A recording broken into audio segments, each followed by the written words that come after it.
Hello everyone, welcome to Photo Paint tutorial. Today I will share with you one of my brushing techniques using Metabrush application for iPad. I think I've been underestimating Metabrush before. That's because I couldn't find right brush settings which would create paint strokes that I was looking for. But I didn't give up. I was experimenting with Metabrush and finally I've got what I needed. Beautiful brush strokes and easy process. For those of you who is not familiar with Metabrush, this is the application from the series of iColorama made by a wonderful developer known under the name of Terazita. Her applications are made for digital artists and photographers and are one of the best in the market. Metabrush is iOS application, meaning that it only works on iPad and iPhone. Okay, fair enough for introduction. Now let's see how the process works. Let's open Metabrush. Press on plus to select import image. For the first example, I selected this photo, still life with apples, from Unsplash. Press on the photo thumbnail to open the project. Now we have our project opened in Metabrush, and the first thing for me to do is to add a new layer by pressing on the layer tab on the top. We press the plus button which is inside the circle and called new, which means new empty transparent layer. This first layer we will use for underpainting, but we need to establish a canvas. For this we will press on fill button to fill this layer with a canvas color, and the canvas color is referenced here in this tab. Press on fill and we have the underpainting layer filled with the color.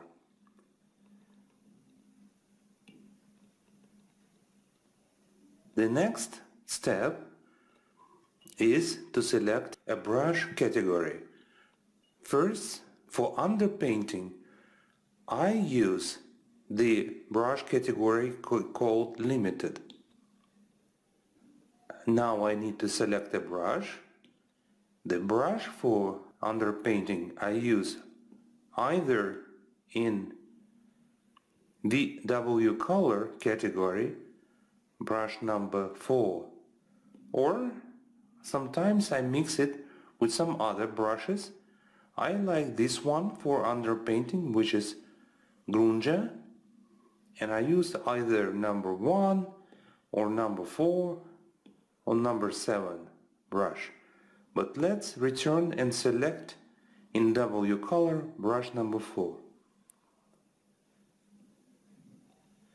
Now comes the main part, is to change the settings in the brush, because by default you have one settings, or maybe you changed default settings into your own settings, but for my painting I have the following settings which I would like you to apply.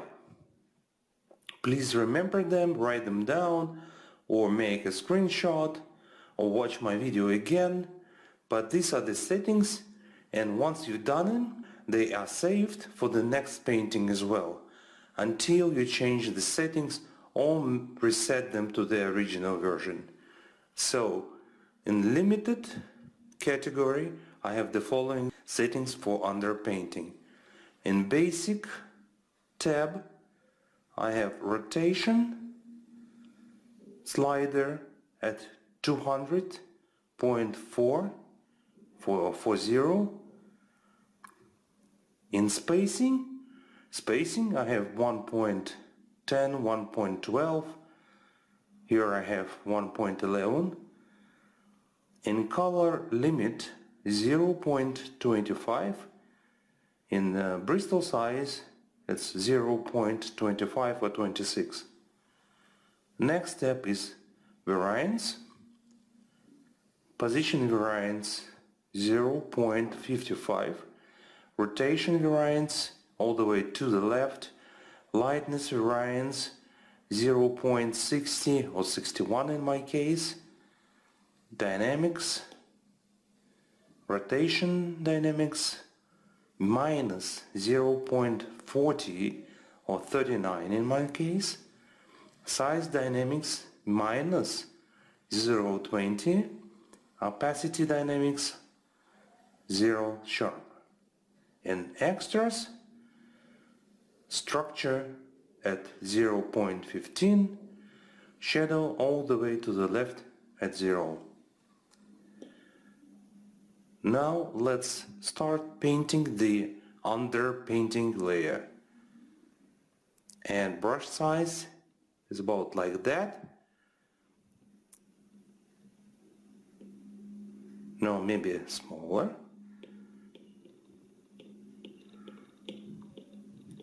And I just start tabbing on the canvas, revealing the underlying painting. If we return to the layers and look at, and if we decrease the opacity, you can see where you paint on. I'm done with underpainting. Now I add a new layer, which I will use for medium strokes. For medium strokes, I will use the Text 1 brush category. I will use also the following brush, the sharper and more precise brush, this one.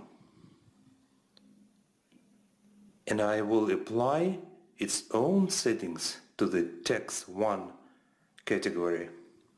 In basic, rotation is all the way to the left at 0, spacing 0.60, color limit 0.65 or 68 in my case, Bristol size at 1.0 all the way to the right.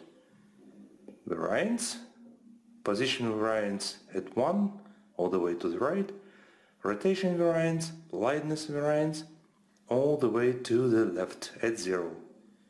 Dynamics, rotation dynamics at 1, size dynamics is at 0, it's 0.01 in my case, and opacity dynamics at minus 0.10, or I have minus 0.09 in my case. And last extra, shadow all the way to the left at 0. Let's see. It's a bit large strokes, smaller. Right. Beautiful.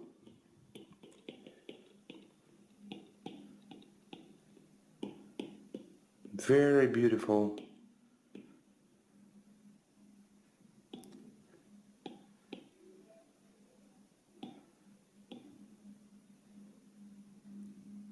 Very beautiful paint strokes.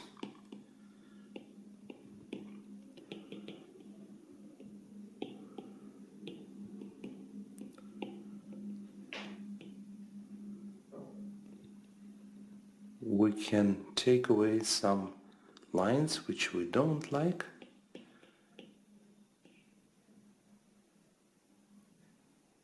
Okay, the apples now have wonderful paint strokes. Let me go to the layers again. Tab on the underpaint layer and make the opacity at 100%. Add another layer, the final layer, for fine details. I may use the same brush as before, but the brush category I will use a different one, And this is not under the brushes but under the tools menu. And the brush category I will use for the fine details is called ground. Press on ground, and here in the ground details category we also have our own brush settings. Let's press on settings. In the basic we have the following settings. Rotation slider all the way to the left. Spacing is 1.5, in my case it's 1.48. Color limit is 0.10 usually. In my case it's 0.12, which is not a problem. Variance 0.30 or 28 in my case. Rotation variance all the way to the left. Next, dynamics. Rotation dynamics 1 all the way to the right. Size dynamic should be 0, and opacity dynamics also 0. And extras shadow is 0.80 or 81 in my case. Good. Now I would like to review the Apple tail, and I can do it with this fine brush. I should make it smaller, and I can reveal some of the details which I want to reveal.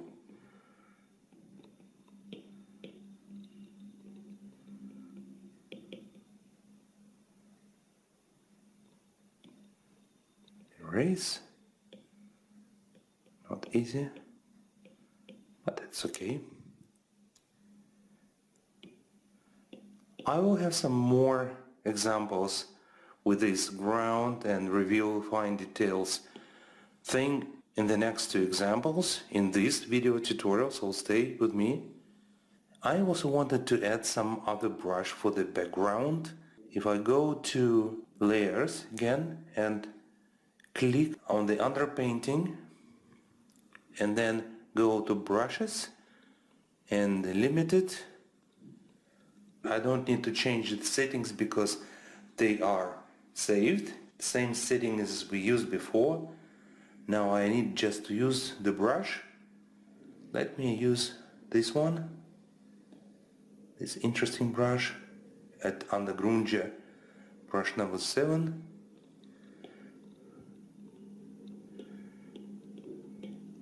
Just to make some different strokes to it.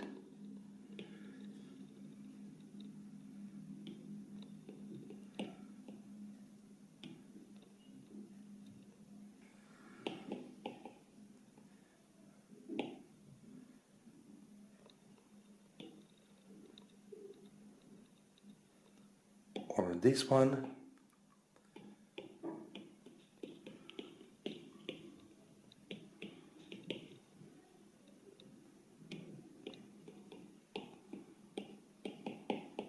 Just to show the variety of brushes which are present on this image.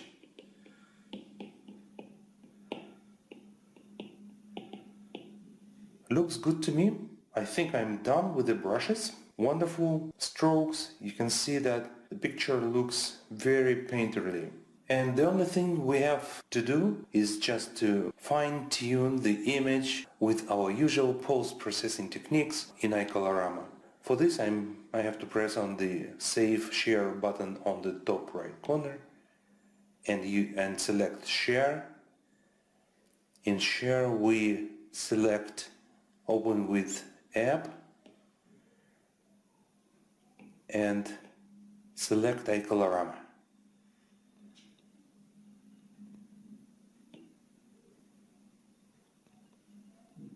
For tonal and color adjustment, I go first to Adjust, Tone Lab, then Preset, and usually my favorite preset, number 4. Looks very grungistic, but I will decrease the opacity and press Apply.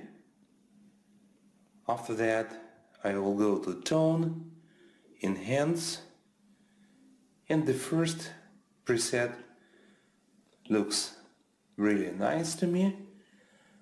I will also decrease the opacity a bit, add some gamma, play with the contrast, and as soon as I like it, I press apply to save this change. And I need to add sharpness, go to effects, I find sharpen here, go to preset, let me use preset number 3 or 4, 3, increase radius, looks good, press apply, and the final thing is to add some texture. Go to texture and to grunge 2, and from multiply blending I change to raised and decrease the opacity and maybe decrease the size, otherwise it looks great. I press apply and then save this image. As you can see, beautiful technique with Metabrush. Let me give you a couple more examples of using the same technique in Metabrush. I will not comment during the recording, but you will clearly see what I'm doing.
Okay, I think you've got the idea of using Metabrush with my settings, and Metabrush is really worth exploring in terms of brush settings and different scenarios. I will continue to find more interesting variations of using Metabrush.